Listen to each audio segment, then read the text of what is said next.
ఓం మాణిక్యవీణాముపలాలయంతీం మదాలసాం మంజులవాగ్విలాసాం మహేంద్రనీలచ్యుతి కోమలాంగీం మాతంగ కన్యా మనసా స్మరామి. ఓం ఐం వాగ్వాదిన్యై స్వాహ. మనకి పుట్టుమచ్చలు ఎవరికి ఎక్కడ ఉంటాయి, ఏ స్థానాల్లో ఉంటే ఫలితాలు ఏ విధంగా ఉంటాయి స్త్రీ పురుషులకు అనేటటువంటి దానికి మీద ఈ యొక్క తర్వాత 12 రాశుల వారిపైన ఈ పుట్టుమచ్చల ప్రభావం ఏ విధంగా ఉంటుందో ప్రొఫెసర్ డాక్టర్ మొలపూడి సత్యనారాయణమూర్తి నేను మీకు ఈ వీడియోలో తెలియజేస్తున్నాను. మొట్టమొదటిగా పురుషులందరికీ కూడా పురుష అంగం పైన కనుక పుట్టుమచ్చలు ఉన్నట్లయితే అదృష్టమా లేకపోతే ఈ యొక్క దురదృష్టమా అనేటటువంటిది చాలా మందికి తెలియనటువంటి అంశం. అది మరి పుట్టుమచ్చ లింగం పైన ఉన్నటువంటి ఇంచుమించు చాలా మంది వరకు కూడా ఎంత డబ్బు బాగా సంపాదించినప్పటికీ కూడా మరి వీళ్ళందరికీ కూడా ధన నష్టం అనేటటువంటిది ఏదో ఒక దశలో జరుగుతూ ఉంటుంది. అలాగే స్త్రీలకి ఈ యొక్క పెదవులపై పుట్టుమచ్చ ఉన్నటువంటి వాళ్ళు అదృష్ట జాతకులు అవుతారు. వారిని మంచి సౌందర్య రాశులు అవడమే కాకుండా మంచి ఉద్యోగము, గొప్ప ఇంటి సంస్కారం ఉన్నటువంటి వాళ్ళు వివాహం చేసుకుంటూ ఉంటారు. అలాగే కడుపు పైన పుట్టుమచ్చ ఉన్నటువంటి పురుషుడికి ఆకలి ఎక్కువ. అందువలన వీళ్ళకి ఆకలి జీర్ణం అనేటటువంటిది ఎక్కువ అవుతూ ఉంటుంది. అలాగే ధనాన్ని బాగా సంపాదిస్తారు. స్త్రీలకి నడుము పైన పుట్టుమచ్చ ఉన్నటువంటి వాళ్ళు మంచి రసికత్వం కలిగి ఉంటారు, కోమల స్వభావం కలిగి ఉంటారు, మంచి ధనవంతులు అవుతారు. అలాగే ఈ రెండు కనుబొమ్మల మధ్య స్త్రీ పురుషులిద్దరికీ కూడా పుట్టుమచ్చ ఉన్నటువంటి వాళ్ళు తీక్ష్ణ దృష్టి కలిగి ఉంటారు. అవతల వాళ్ళు ఎవరైనా సరే అటువంటి వాళ్ళని అంచనా వేసుకోగలుగుతారు, కీర్తిమంతులు అవుతారు. అలాగే ఈ యొక్క ఉంగరము వేలు ఇదిగో ఇక్కడ దీనికి కనుక పుట్టుమచ్చ ఉన్నట్లయితే జీర్ణకోశ వ్యాధులు, గ్యాస్ట్రిక్ ప్రాబ్లమ్స్ రావడానికి అవకాశాలు ఉంటాయి. ఈ చిటికిన వేల మీద పుట్టుమచ్చ ఉన్నటువంటి వాళ్ళు వ్యాపార దక్షత కలిగి ఏ వ్యాపారాన్నైనా సరే చేసేటటువంటి వాళ్ళు అవుతారు. ఇదిగో ఈ చూపుడు వేలు మీద వేలు ఉన్నటువంటి వాళ్ళు ఇతరుల యొక్క దోషాలని ఈజీగా గ్రహిస్తారు. అండ్ కమాండింగ్ పవర్ అనేటటువంటిది వీళ్ళకి ఎక్కువగా ఉంటుంది. ఇదిగో ఇది శనివేలు. ఈ వేల మీద పుట్టుమచ్చ ఉన్నటువంటి వాళ్ళు ఎక్కువ కష్టపడేటటువంటి స్వభావం కలిగి ఉంటారు. పాదాల మీద పుట్టుమచ్చ ఉన్నటువంటి వాళ్ళు తిరుగుడు చక్రాలు ఉన్నటువంటి వాళ్ళు, మా అరికాల్లో ఉన్నటువంటి వాళ్ళు కూడా గొప్ప ధనవంతులు అవుతారు. అలాగే ఎడమ తొడ పైన ఉన్నటువంటి వాళ్ళు వీళ్ళు మగసిరిగిని కలిగి ఉంటారు. అలాగే స్త్రీలకు కూడా తొడలపైన ఉన్నటువంటి వాళ్ళంతా కూడా మంచి సంపాదనా పరులు అవుతారు. అలాగే ఈ యొక్క శిరస్సు మీద, స్కల్ మీద మనకి పుట్టుమచ్చ ఉన్నటువంటి వాళ్ళు మంచి సుడులు ఉంటాయి. 2-3 వివాహాలు అవడానికి కూడా అవకాశాలు ఉంటాయి. ఇకపోతే భుజము మీద పుట్టుమచ్చ ఉన్నటువంటి వాళ్ళకి, మగవాళ్ళకి కుడి భుజము, ఆడవాళ్ళకి ఎడం భుజం అనమాట. ఇటువంటి వాళ్ళకందరికీ కూడా మనకేమవుతుందంటే చక్కగా భుజబలం కలిగి ఎక్కువ కష్టపడి ఎక్కువ సంపాదించడము ఇలాంటివన్నీ కూడా చేస్తారు. అలాగే ఈ దీనిపైన పుట్టుమచ్చ ఉన్నటువంటి వాళ్ళు ఎవరైనా సరే మంచి తీక్ష్ణమైనటువంటి జ్ఞానాన్ని కలిగి ఉంటారు. అండ్ ఎలక్ట్రానిక్స్ రంగంలో వీళ్ళు మంచిగా సక్సెస్ అవుతారు. సాఫ్ట్వేర్ ఇంజనీర్లుగా రాణించాలి అని అనుకునేటటువంటి వాళ్ళకి చంకల్లో పుట్టుమచ్చలు ఉండాలి. అలాగే డాక్టర్లుగా మరి ఇటువంటి వాళ్ళంతా కూడా వీళ్ళు అవ్వాలి అని అంటే కనుక మంచి కీర్తి ప్రతిష్టలు రావాలి అంటే మోచేతులపైన, మోకాళ్ళపైన ఉండాలి. అలాగే మనకి ఇక్కడ కాయలాగా ఉంటుంది, పుట్టుమచ్చ కాయలాగా మంచి వ్యాపార దక్షత కలిగి మంచి బిజినెస్ మ్యాన్లుగా మంచిగా మారడానికి అవకాశాలు ఉంటాయి. ఆ విధంగా ఈ యొక్క లెగ్స్, మోకాళ్ళ క్రింద ఉన్నటువంటి కాళ్ళ పైన పుట్టుమచ్చ, మనం మోకాళ్ళ మీద పుట్టుమచ్చ ఉన్నటువంటి వాళ్ళు చాలా మెకానికల్ ఇంజనీర్స్గా, తర్వాత చక్కగా ఈ యొక్క ఇండస్ట్రీస్, ఐరన్ సంబంధమైనటువంటి ఇండస్ట్రీస్ నడపడానికి మంచి దక్షత కలిగి ఉంటారు. అలా మనకి ఈ యొక్క పుట్టుమచ్చలు అనేటటువంటివి మనం ఏమనుకుంటాం అంటే బ్లడ్ క్లాట్ అయ్యి ఇవన్నీ ఏర్పడ్డాయేమో అనేటటువంటి వాదన మనకి బాగా చదువుకున్నటువంటి వాళ్ళు ఉంటారు, వాళ్ళు అంటూ ఉంటారు. కానీ అవన్నీ ఏం కాదు. పుట్టుమచ్చలు అనేటటువంటి వాళ్ళు పుడతారు, అవి మారిపోతాయి, మోల్స్ చేంజ్ అవుతూ ఉంటాయి కూడా. ఇప్పుడు నాకు చిన్నప్పుడు ఇక్కడ చెస్ట్ మీద ఉండేది పుట్టుమచ్చ, అది మాయమైపోయింది. అలాగే చేతికి ఇక్కడ మధ్యలో ఉండేది నాకు పుట్టుమచ్చ, అది ఇప్పుడు పోయింది. అంటే మార్పు వస్తూ ఉంటుంది అనమాట. సో నా 10th క్లాస్ సర్టిఫికేట్స్ మీద ఇక్కడే ఉంటుంది. సో ఈ విధంగా మనకి పుట్టుమచ్చలు అనేటటువంటివి మీకు అదృష్టం వచ్చేటప్పుడు బాగా పెరుగుతూ ఉంటాయి. అలాగే దురదృష్టం వచ్చేటప్పుడు కొన్ని మాయమైపోతూ ఉంటాయి, కొన్ని కొత్తగా పుడతా ఉంటాయి. అందువల్ల మనము ముక్కు మీద పుట్టుమచ్చ ఉన్నటువంటి వాళ్ళు తీవ్ర కోపులై వాళ్ళు దురుసు స్వభావంతో ఉంటారు. నాలుక మీద పుట్టుమచ్చ ఉన్నటువంటి వాళ్ళు ఏదంటే అది జరుగుతుంది అంటారు. అలాగే ఈ యొక్క పెదవుల పైన అంటే ఈ లిప్స్ పైన పుట్టుమచ్చలు ఉన్నటువంటి వాళ్ళు మోస్ట్ రొమాంటిక్ గా వీళ్ళు తయారవుతారు అనమాట. అలాగే ఈ యొక్క ఈ ఈ ప్లేస్ లో కనుక ఈ కళ్ళ క్రింద ఉన్నటువంటి వాళ్ళు వెగబాండ్స్ గా మారడానికి అవకాశాలు ఉంటాయి. ఈ విధంగా మనకి ఈ పుట్టుమచ్చల శాస్త్రం అనేటటువంటిది పూర్వకాలం నుంచి వస్తుంది. దీని యొక్క స్వభావంతోనే మనకి ఈ వీటి యొక్క ప్లేస్మెంట్స్ ని బట్టే మనకి మన ద్వాదశ రాశుల వారి పైన ప్రభావం ఉంటుంది.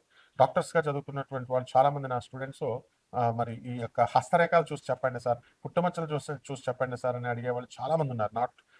Not simply basing on the horoscope అని.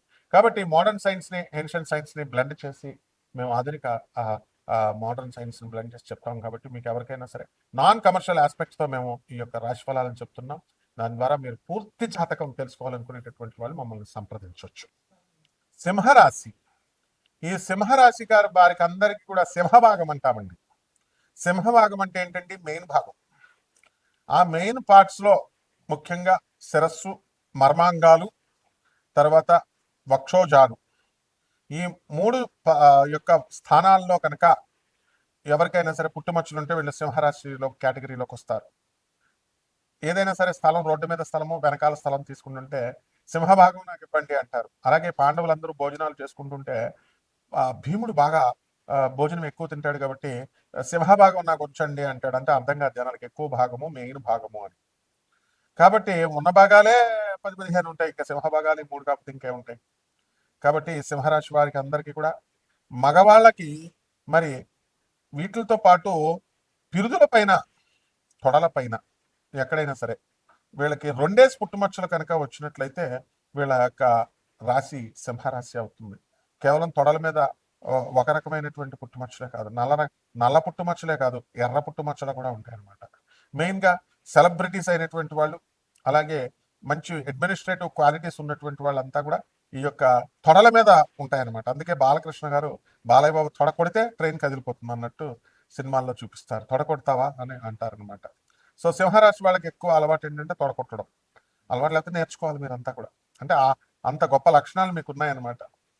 సో ఈ ప్లేసుల్లో ఈ పుట్టుమచ్చలు ఉన్నటువంటి వాళ్ళంతా కూడా ఈ యొక్క సింహరాశి వారికి అందరికీ కూడా మనకి సప్తమ స్థానంలో ఉన్నటువంటి రాహుగ్రహ ప్రభావం వలన ఏమవుతుందండి, లవర్స్తో ఆర్గ్యుమెంట్స్. లవర్స్ సీరియస్గా అప్పుడు దాకా మాట్లాడతారు, అప్పుడే సెల్ ఫోన్ బస్సులో ఇలా జేబులో వేసుకుని క్రిందకి దిగేసరికి ఇలా కొడతాడు దొంగోడు, ఆ ఫోన్ ఆడి చేతిలోకి వెళ్ళిపోద్ది. ఆ విధంగా అప్పుడు దాకా మాట్లాడిన లవరు వెంటనే మన నిమిషంలో అదృశ్యం అయిపోతుంది. ఇదంతా కూడా వితండవాదాలు, భార్యాభర్తలతో ఇలాంటివన్నీ కూడా ఈ సింహరాశి వారికి 2026 సంవత్సరంలో జరుగుతూ ఉంటాయి అప్ టు నవంబర్ 25 వరకు. ఆ తర్వాత ప్రతి పనిలో కూడా మనకి ఏమవుతా ఉంటాయండి, అడ్డంకులు, లేట్గా అవడాలు, ఇలాంటివన్నీ కూడా జరుగుతూ ఉంటాయి. కాబట్టి ఈ రాశి వారికి అందరికీ కూడా మనము లాభములో మనకి చక్కగా గురుగ్రహ ప్రభావం వలన జూన్ 2వ తారీఖు 2026 సంవత్సరం వరకు కూడా మీకు లాభాలే లాభాలు. అసలు ఎక్కడ మిమ్మల్ని అడవిలో పడేసినా కూడా మీకు లాభాలు జరుగుతూ ఉంటాయి. అదేవిధంగా మీకు చక్కగా ఈ యొక్క అప్పులు ఇచ్చినటువంటి వాళ్ళు చాలా, ఏమండి గురువుగారు మేము అసలు అప్పులు ఎంతమంది చేశారని ఇలా చెయ్యొత్తండి అని స్కూల్లో మాస్టర్ పిల్లల్ని అడిగితే ఎంతమంది చెప్తారంటే 50 మంది క్లాసులో 49 మంది ఎత్తేసినట్టుగా ఇప్పుడు మన వీడియోలో నా స్టూడెంట్స్ మీరందరూ కూడా అందరూ అప్పుల బాధతో బాధపడేవాళ్ళే సింహరాశి వాళ్ళు. కాబట్టి మేమే అడుగుకుంటున్నామండి ఇంకేమిస్తామండి. ఒకనొకప్పుడు మీరు దాతలు, అసలు ఎముక లేకుండా మీరు దాన ధర్మాలు చేయడంలో సింహరాశి వారు నెంబర్ 1. అలాంటి మీకు ఈ యొక్క అప్పుల బాధలు ఉన్నాయి. అటువంటి అప్పుల బాధలన్నీ కూడా తొలగిపోవడానికి అవకాశాలు ఉన్నాయి. ఏం భయపడకండి. 80 లక్షలు 85 లక్షల అప్పులు ఉన్నాయండి అని చాలా మంది ఫోన్లు చేస్తూ ఉంటారు. అది రౌండ్ ఫిగర్ చేసేయన అయినా ₹1,00,00,000 తర్వాత ఒకేసారి తీరుస్తామని చెప్తూ ఉంటారు. ఆ విధంగా మీకు ఈ అప్పుల బాధలు పోవడానికి అవకాశాలు అధికంగా కనబడుతున్నాయి. కోర్టు వ్యవహారాల్లో కొట్లాటలు కొట్టుకుంటున్నటువంటి వాళ్ళంతా కూడా కాంప్రమైజ్ అవడానికి అవకాశాలు ఉన్నాయి. నో కాంప్రమైజ్, ఓన్లీ ఫైట్ అనేటటువంటి సిద్ధాంతంతో ఎంతవరకు మీరు కొట్టుకుంటూ వచ్చారన్నమాట. అలాగే ఈ యొక్క రైతులు మనకి అనేకమైనటువంటి పంటలు మీరు పండిస్తారు, లాభాలు మీరు తీయడం అనేటటువంటిది జరుగుతుంది.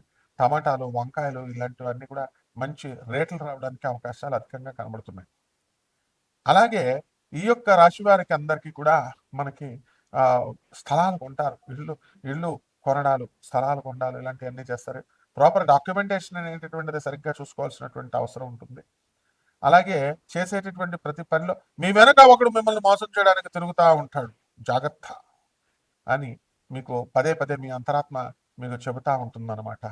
అది ఏమిటంటే మీరు మీ ప్రేమల్లో వెళ్ళినటువంటి వాళ్ళు ముఖ్యంగా దీన్ని పాటించాలి. అండ్ ఎక్స్పీరియన్స్ లేనటువంటి ఫ్రెషర్స్ ఎవరైతే ఉన్నారో అటువంటి వాళ్ళు దాన్ని జాగ్రత్తగా తీసుకోవాల్సినటువంటి అవసరం ఉంది. కాబట్టి ఈ యొక్క చేపల రొయ్యల చెరువులు, కోల్డ్ స్టోరేజ్లు బిజినెస్లు చేస్తున్నటువంటి వాళ్ళు బాగా బాగుపడతారు. డిఫరెంట్ వ్యాపారాలు, కిరాణా వ్యాపారాలు, తర్వాత మీకు ఈ యొక్క వెన్న షాపులు, మిల్క్ డైరీ ఫార్మ్స్, పౌల్ట్రీస్, వ్యవసాయ ప్రొడక్ట్స్ చేస్తున్నటువంటి వాళ్ళు కూడా మంచి డెవలప్మెంట్ అనేటటువంటిది ఉంటుంది. టీషర్ట్లు, షార్ట్లు ఇలాంటి గ్రాసరీస్, తర్వాత గార్మెంట్స్ ఇలాంటి బిజినెస్లు చేస్తున్నటువంటి వాళ్ళందరూ కూడా సక్సెస్ అవడానికి బాగా అధికంగా అవకాశాలు ఉన్నాయి. ఇక పరిహారాల దగ్గరికి వచ్చేసరికి ఒక తమలపాకులో ఇన్ని నువ్వులు తీసుకోవాలా, అలాగే ఇన్ని తెల్ల ఆవాలు తీసుకోవాలా. తెల్ల ఆవాలను చేత్తో పట్టుకొని జాగ్రత్తగా రావి చెట్టు చుట్టూ తిరుగుతూ ఓం శనేశ్వరాయ నమః, ఓం శనేశ్వరాయ నమః అంటూ మనము కనీసము 21 సార్లైనా సరే, అదే శనివారం అయితే 108 సార్లు తిరగాలి. తిరిగిన తర్వాత ఈ యొక్క నల్ల నువ్వుల్ని, ఈ యొక్క ఈ ఈ ఆవాలని, తెల్ల ఆవాలని మీ ఇంటి కాంపౌండ్ చుట్టూ చల్లుకోవాలి. తెల్ల ఆవాలకు ఉన్నటువంటి ఇదేంటంటే గొప్పతనం, మహారాష్ట్రలో పండుతాయి ఇవి. పాముల్ని ఇంట్లోకి మంత్రించి కనుక వేసినట్లయితే పాములు రావు అనమాట, నెగిటివ్ ఎనర్జీస్ అనేటటువంటివి రావు. కాబట్టి ఈ రకంగా ఓం దత్తాత్రేయాయ నమః అంటూ మీరు దత్తాత్రేయుని స్మరించుకుంటూ గురుచరిత్ర పారాయణ చేసుకోండి. ఈ విధంగా 53 రోజులు 53 అధ్యాయాలు మీరు చదివిన తర్వాత చూడండి, మీ అప్పులు ఇవన్నీ తీరిపోతాయి. నేను చెప్పిన రెమెడీస్తో, గురుగారు మీరు ఇచ్చినటువంటి మంత్రంతో నేను లబ్ధి పొందానండి అని అన్నప్పుడు ఒక వ్యక్తి ఫోన్ చేసి మంచి మర్యాదగా చెప్పుకుంటే నాకు చాలా సంతోషం కలిగింది. ఆయనకి 70 లక్షల అప్పు ఉందన్నమాట. అయినా కూడా కొంత పార్షన్ లబ్ధి పొందాడట. ఆ యొక్క ఈ మిగతాది ఎలా పోతుందండి అని చెప్పి రెమెడీస్ చేసుకోవడం అనేటటువంటిది జరుగుతుంది. కాబట్టి ఈ రకంగా మీరందరూ జాగ్రత్తగా చేసుకొని డెవలప్ అవ్వండి. బ్రహ్మాండంగా ఉంటుంది. మీకు శుభమస్తు.